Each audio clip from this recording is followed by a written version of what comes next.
दशरथ 350 से अधिक महिलाओं के साथ किस लिए शादी करनी पारी थी। परशुराम 300 बार दशरथ को मरने आई फिर भी क्यों मार नहीं पाई। परशुराम अपने युद्ध अभियान के दौरान 350 बार अयोध्या और उसके आसपास से निकले और दशरथ ने हर बार मौत को धोखा दिया, क्योंकि उसने अपने जीवन की रक्षा के लिए अपने चारों ओर महिलाएं खड़ी करवा दी। कौशल्या, सुमित्रा और कैकेयी दशरथ की प्रमुख रानियां थीं। राजा ने बहुत ही प्रतिकूल और कठोर परिस्थितियों में 350 अन्य राजकुमारियों से विवाह किया। परशुराम भगवान विष्णु के शक्तिशाली अवतार कुछ क्षत्रियों द्वारा की गई गलती के परिणामस्वरूप पूरी पृथ्वी को नष्ट कर क्रोध में आए।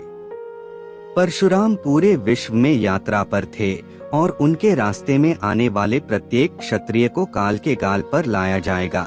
हालांकि उन्होंने उन क्षत्रियों को नहीं छुआ जो महिलाओं से घिरे थे या उनसे शादी कर रहे थे। एक राजा का नाम नारिकवच रखा गया क्योंकि उसने अपने जीवन की रक्षा के लिए अपने चारों ओर महिलाएं खड़ी करवा दी। परशुराम जी उसे देखकर चौंक गए और उनके पास राजा को छोड़ने के अलावा कोई चारा नहीं था। दूसरी ओर दशरथ ने विवाह की शरण ली। जब भी उन्हें परशुराम जी के कहीं भी आने का संदेह होता था, वे जहां भी होते राज्य की एक युवती के साथ अपना विवाह समारोह शुरू कर देते थे। परशुराम न तो उनसे लड़ सकते थे और न ही उन्हें मार सकते थे क्योंकि उनके विवाह कार्यक्रम थे। परशुराम अपने अभियान के दौरान 350 बार अयोध्या के आसपास निकले और दशरथ ने कई बार मौत को धोखा दिया। इस प्रकार 3 प्रमुख रानियों सहित 350 रानियां उसके पास आईं। राजा दशरथ की 3 नहीं बल्कि 353 रानियां थीं। जब राम वनवास के लिए अपनी माताओं को अलविदा कहने जाते हैं तो राजा दशरथ की रानीवास में 350 और पत्नियां थीं। 3 पत्नियां कौशल्या, सुमित्रा और कैकेयी थीं। इस प्रकार कुल 353 रानियों का उल्लेख है। तो वाल्मीकि रामायण के श्लोकों से ज्ञात होता है कि महाराज दशरथ की कम से कम 350 रानियां थीं।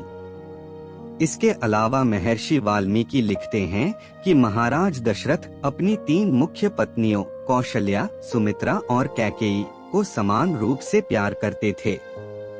लेकिन जब गोस्वामी तुलसीदास ने रामचरितमानस की रचना की तो उन्होंने महाराज दशरथ की इन 3 रानियों का ही वर्णन किया।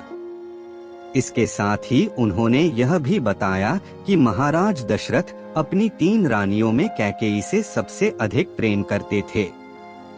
हो सकता है कि महर्षि वाल्मीकि ने स्वयं रामायण में महाराज दशरथ की अन्य रानियों का विस्तार से वर्णन न किया हो, इसलिए तुलसीदास जी ने उन्हें रामचरितमानस में शामिल नहीं किया। यदि आप इस वीडियो को थोड़ा सा भी अच्छा लगा हो तो एक लाइक और एक सब्सक्राइब कर दीजिएगा। वीडियो को देखने के लिए और आपका बहुमूल्य समय देने के लिए दिल से धन्यवाद।